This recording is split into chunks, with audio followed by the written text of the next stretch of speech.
Main crop क्या है आपके यहाँ पे? मेरा मुख्य जो क्रॉप है यहाँ पर, मुख्य क्रॉप के रूप में मेरा आम और नींबू का है। अच्छा। और उसके बीच में जो है अंतर्वर्ती में सब्जियों का है।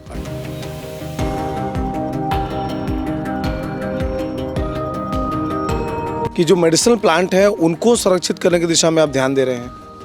जी, मेडिसिनल प्लांट जो है संरक्षित करना मेरा एक शौक है और ये मुझे जो है विरासत में मिला मेरे बाबूजी से।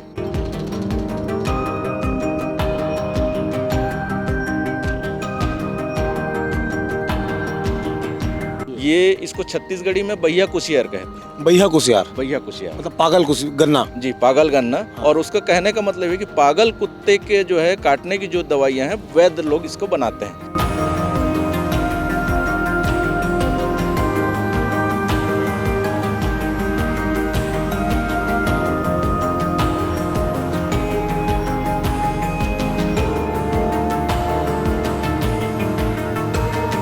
और ऐसे कौन से मेडिसिन है जो आप यहाँ पे संरक्षित करने की कोशिश कर रहे हैं? सतावर है। हाँ। आपका जो है सर्पगंधा है।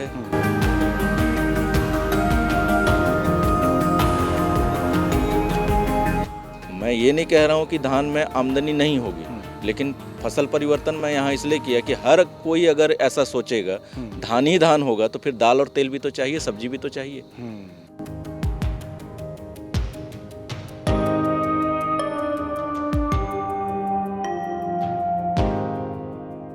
सीजी बॉक्स चैनल तुमन देखा था, ये चैनल ला सब्सक्राइब कर लेवा। बहुत मया मिला से तुमन के, बहुत जल्दी हमन आगू बढ़ाथन।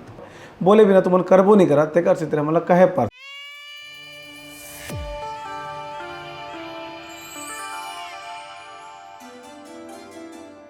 नमस्कार, जोहार। आप देख रहे सीजी बॉक्स। मेरा नाम है देवेश तिवारी। रायपुर से लगभग 227 किलोमीटर दूर देवभोग गरियाबंद जिले के जो आखिरी छोर जिसको हम मानते हैं, वहाँ मैं पहुँचा हुआ हूँ आज। यहाँ पर आपको आज जो खबर दिखाने जा रहा हूँ उसके ज़रिए आप समझने की कोशिश कीजिएगा कि जिस मिट्टी में मैं खड़ा हूँ, उस मिट्टी के बारे में एक बात कही जाती है कि इसमें पानी रुकता नहीं है। आमतौर पर ऐसी ज़मीनों को बंजर मानकर लोग इग्नोर कर देते हैं, लेकिन मेरे साथ एक ऐसे उन्नत किसान हैं जिन्होंने न सिर्फ इसको व्यावसायिक इस्तेमाल किया, साथ में मेडिसिनल प्लांट्स को बचाने, संरक्षित करने, संवर्धित करने की दिशा में उनका ध्यान है। उनसे बातचीत करेंगे और समझेंगे। सर, कितने साल पहले इसकी शुरुआत आपने की थी? इस मिट्टी को क्या बोलते हैं शुरुआत में लोग? शुरुआत में तो इस मिट्टी में जो है लोग ये बोलते थे कि यहाँ कोई फसल नहीं ली जा सकती है, और जो व्यावसायिक पारंपरिक जो फसलें थी उस समय, जैसे कि जो है मूंगफली वगैरह कर लेते थे, वो भी ऐसे सीजन में लेते थे जिस समय पानी जो है कम हो जाता था तब। बाकी समय तो जिसमें उड़द वगैरह की फसल ली जाती थी। ये स्थिति थी इस मिट्टी की जो है। तो फिर आपको कैसे लगा कि भाई जहाँ पर लोग मना कर रहे हैं कि ज़मीन किसी काम की नहीं है, वहाँ आपने प्लान किया कि मैं इसको लेना है और काम करना है? ये ज़मीन तो मैंने नहीं लिया था, मेरे बाबूजी ने लिया था इस ज़मीन को। और मैं आज उस बात को याद करता हूँ, जब ये ज़मीन ले रहे थे तो मैंने ही कहा था कि वहाँ पे आप ये ज़मीन क्यों ले रहे हैं। अच्छा, आप ही बोल रहे थे? मैं ही बोला था। हाँ। और उस समय उन्होंने ये कहा था कि ज़मीन मिल रहा है, ले रहा हूँ, अगर आप लोगों को करना होगा तो आप लोग करिएगा, अगर नहीं जमेगा तो कभी बेच देना। लेकिन आज मुझे वो बात याद आती है कि आज इस ज़मीन से जो है 13 साल से मैं ही मेहनत कर रहा हूँ, और आज उस मेहनत का मुझे परिणाम मिला है। और उन्होंने उस समय एक बात कही थी कि बेटा, ज़मीन बेकार नहीं होता है, ज़मीन पे अगर आप मेहनत करोगे तो ज़मीन जो है उसका परिणाम देती है। और आज उनकी वो बात मुझे याद आती है। तो सर, मूल रूप से क्या क्या खेती आप इस पे करते हैं? क्योंकि एक तो हो गया परंपरागत तरीका, हर आदमी धान उगा करके एक सीजन में पैसे बना लेना चाह रहा है। मैं यहाँ पर परंपरागत खेती से थोड़ा सा अलग हट करके काम कर रहा हूँ, जिसमें कहा जाता है कि फसल परिवर्तन।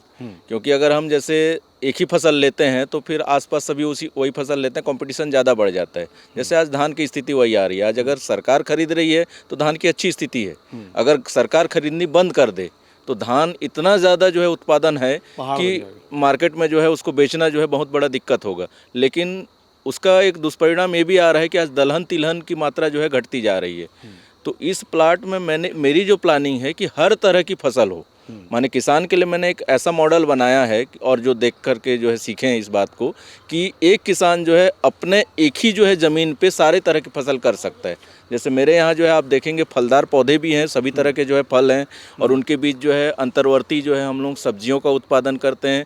थोड़े से क्षेत्र में जो है धान का उत्पादन करते हैं, दलहन का भी उत्पादन करते हैं, तिलहन के रूप में जो है मूँगफली का भी जो हम उत्पादन करते हैं। और माने पूरी जितने भी हमारी घर की ज़रूरतें हैं वो फसलों की जो ज़रूरत है वो इस जगह से हमको मिले, ये मेरा प्रयास है। और आज 12-13 सालों के बाद जो है यह मेरा प्रयास जो है यहाँ पर फलीभूत होता दिख रहा है। और आप लोग देखिएगा भी यहाँ पर कि सारी तरह की फसलें दिखती है यहाँ पर। इसमें मतलब एक होता है कि व्यवस्थित अगर आप कोई काम करते हैं तो भाई ये चीज़ है और इसका उत्पादन इतना होना है, लागत इतनी लगाई है और उसको मुनाफा मिल रहा है। यहाँ पर अव्यवस्थित दिख रही चीज़ें, कहीं कुछ है, कहीं कुछ है, कहीं अलग अलग है। मेन क्रॉप क्या है? आप अपनी लागत कहाँ से निकालते हैं इस खेत में?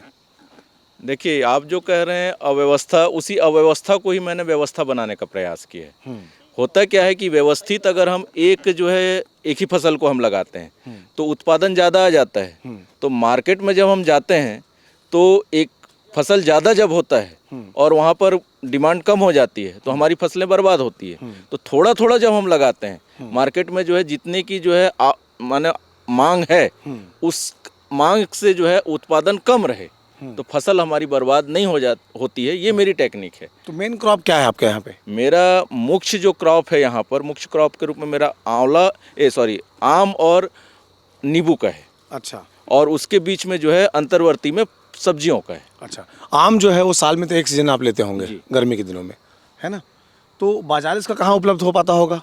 बाजार जब तक आम का उत्पादन कम था हम आसपास छोटे बाजार में ही थे। अब आम का उत्पादन जब से बढ़ गया है, बड़ा बाजार जो है अब रायपुर और दुर्ग के जो है जो लेने वाले हैं उनको, व्यापारी है, उनके माध्यम से जो है हम इसकी बिक्री अब कर रहे हैं। और आपने जैसे कहा कि आम जो है एक सीजन में आता है तो अन्य सीजन में जो है उसके नीचे या आसपास हम उत्पादन लेते हैं। जैसे आपने आते हुए पूछा, देखा भी होगा कि हल्दी जो लगी हुई है और ये छाया में होने वाली फसल है।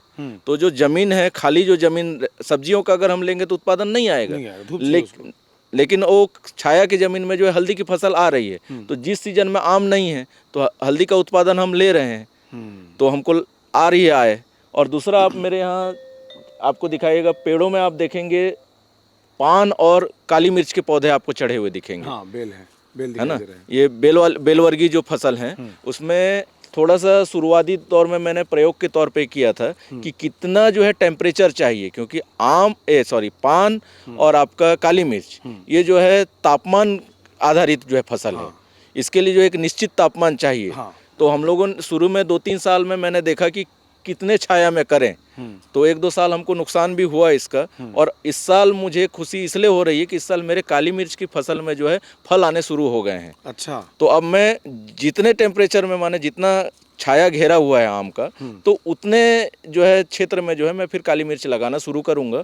और वो भी एक व्यवसाय हो जाएगा, उसको उत्पादन आएगा तो मुझे आमदनी तो होगी ही। और आप बता रहे थे कि कुछ कुछ ऐसे पौधे हैं लाइक, इसके बारे में आइए बताइए इधर आकर के, कि जो मेडिसिनल प्लांट है उनको संरक्षित करने की दिशा में आप ध्यान दे रहे हैं। जी, मेडिसिनल प्लांट जो है संरक्षित करना मेरा एक शौक़ है। और ये मुझे जो है विरासत में मिला मेरे बाबूजी से। वो एक आयुर्वेदिक चिकित्सक थे। अच्छा। और घर के हमारे छोटे से क्षेत्र में जो है बहुत दूर दूर से जो है जड़ी बूटी ला करके वो संरक्षित करके रखे थे। तो वो उनके से मुझे एक जो है विरासत में मिला ये।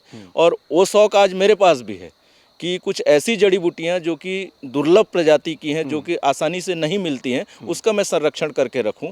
जैसे यहाँ पर आप जो देख रहे हैं, ये इसको छत्तीसगढ़ी में बैया कुशियार कहते हैं। बैया कुशियार? बैया कुशियार मतलब पागल गन्ना। जी, पागल गन्ना। हाँ। और उसका कहने का मतलब है कि पागल कुत्ते के जो है काटने की जो दवाइयाँ हैं, वैद्य लोग इसको बनाते हैं। ये अच्छा। हम लोगों ने जो है इसके बारे में सुना है। तो कितना फायदा है इसका? इसका 2 फायदा हो रहा है। हाँ। एक तो जिसको जरूरत होती है आ करके ले जाता है। हाँ। है ना? तो वो एक तरह से जो है उनके उपयोग के लिए हो रहा है। और दूसरा, इसकी जो पत्तियां हैं हल्की सी मिठास होती है, जिसके कारण गौमाता जो है इसको बहुत चाव से खाती है। अच्छा। तो हम इसको जो है गौखाद्य के रूप में उपयोग कर रहे हैं। अच्छा। और जो तना है नीचे, जो सही में गन्ने की तरह दिखाई दे रहा है, वो उस तने का ही जो है, तना जब नरम रहता है। हाँ। तो इस नरम तना का और पत्ती का उपयोग जो है हम गौखाद्य में करते हैं। अच्छा। और जो वैद्य हैं, कभी उनको जरूरत पड़ती है तो अपनी जरूरत में से ले जाते हैं। उनको जड़ जरूरत होता है तो जड़ ले जाते हैं। हाँ। तना जरूरत होता है तो तना ले जाते हैं। फिर पागल कुत्ते के काटने में ये काम आता है। जी। ये साइड दिखाई दे रहा है, वो भी वही है? हाँ, ये भी वही है। और ये ऐसे एस आकार में, मतलब गन्ना सिर से जाता है, ये थोड़ा तिरछा हो जाता है। तिरछा होने का कारण ये है कि आम के जो छाया आ रही है उसके कारण तिरछा। अच्छा, धूप खोज रहा है। जी, धूप के कारण ऊपर जा रहा है। और ऐसे कौन से मेडिसिन है जो आप यहाँ पे सुरक्षित करने की कोशिश कर रहे हैं? सतावर है। हाँ। आपका जो है सर्पगंधा है। और एक काली मिर्च तो मैंने बताया ही आपको, काली हल्दी है। हाँ। ये जो दुर्लभ प्रजातियां हैं इसको मैंने संरक्षण करके रखा और है। स्थानीय पौधे कुछ? आप 2 पौधे और आपको दिखाऊंगा मेरे पास, जो है चित्रक। आज चित्रक जो है एक दुर्लभ प्रजाति है और उसको जो है आज जो जानकार हैं उसको जो है संरक्षित करके रख रहे हैं। जैसे अभी आप कभी जाना होगा तो हर्बल गार्डन जो IGKV का है, वहाँ पर आपको सफ़ेद चित्रक मिलेगा, लाल चित्रक उनके पास भी अभी नहीं है और लाल चित्रक मेरे पास है। क्या काम आता है वो? है ये औषधि उपयोग होता है इसका जो है, और ये दुर्लभ प्रजातियों में जो है गिनी जाती है ये। तो सर कुल मिलाकर के जब अपन देखें तो मिर्ची लग गया, कहीं सब्जी लग गया, सब्जी भी आप खुद इस्तेमाल कर लेते हैं या मार्केट भेजते हैं? ये हमारे घरों में इस्तेमाल के लिए भी है और मार्केट के लिए भी है। मार्केट के लिए इसलिए आवश्यक है कि जो यहाँ पर हमारा जो लागत आ रहा है, खर्च आ रहा है, उसके लिए तो आमदनी चाहिए। तो इसके लिए जो है हम लोग बीच बीच में जो है सब्जियों की खेती करते हैं, ताकि साल भर कुछ न कुछ आमदनी आती अगर आप रहे। धान उगाते तो ज़्यादा लाभ नहीं होता? सरकार दाम बढ़ा दी है, आप आम लगा रहे हैं धान की जगह। नहीं, मैं ये नहीं कह रहा हूँ कि धान में आमदनी नहीं होगी, लेकिन फसल परिवर्तन मैं यहाँ इसलिए किया कि हर कोई अगर ऐसा सोचेगा धान ही धान होगा तो फिर दाल और तेल भी तो चाहिए, सब्जी भी तो चाहिए। नुकसान तो नहीं होता आपको? नहीं, नुकसान कुछ भी नहीं होता। नुकसान इसलिए नहीं होता है कि अब वहाँ पर तोड़ निकालना पड़ेगा कि यहाँ पे धान में करता तो धान से मुझको इतनी आमदनी आती, तो मैं फल में जो है आम में आए, फिर उसके बीच में हल्दी में आए, फिर अब उसमें बीच में जो है पान और काली मिर्च की मैं कर रहा हूँ, तो उसको तो हमको कहीं ना कहीं से मेकअप करना पड़ेगा कि जितना हमारा धान में आता तो उतना जो है आय हमारा इसमें आए। मेहनत तो दोनों में है। जी। क्या नाम लिखते हैं सर, अगर कोई किसान आना चाहे, आपसे मिलना चाहे तो? अवनीश पात्र। अवनीश पात्र। तो अवनीश जी का खेत जो है वो मेन रोड पर ही है। अगर आप यहाँ से देवभोग जाते हैं, देवभोग कितना किलोमीटर पहले पड़ेगा सर ये? देवभोग से 12 किलोमीटर पहले। 12 किलोमीटर पहले। काफ़ी बेहतर प्रयास इनकी ओर से किया गया है। अलग अलग चीज़ें आपको दिखाई पड़ेंगी यहाँ पर तस्वीरों के जरिए, और आपको इसके बारे में बेहतर बताने की कोशिश करेंगे। सो जी बॉक्स आप लोग लगातार देख रहे हैं, इसमें हम लोग फार्मिंग से लेकर के राजनीति से लेकर अलग अलग कल्चरल चीज़ें हो गई, इन तमाम चीज़ों को आपको दिखा रहे हैं। आप लोग देखते ज़रूर हैं। व्यूज़ की संख्या जितनी है उतने अगर फॉलोअर्स हो जाएँ, सब्सक्राइबर हो जाएँ तो हमें ज़्यादा खुशी होगी। अब सब्सक्राइब कैसे करते हैं अगर ये भी बताना पड़ जाए तो फिर आपके इंटरनेट उपयोग करने की क्षमता पर ये सवाल खड़ा होगा, इसलिए नहीं बताना है। धन्यवाद। जोहार।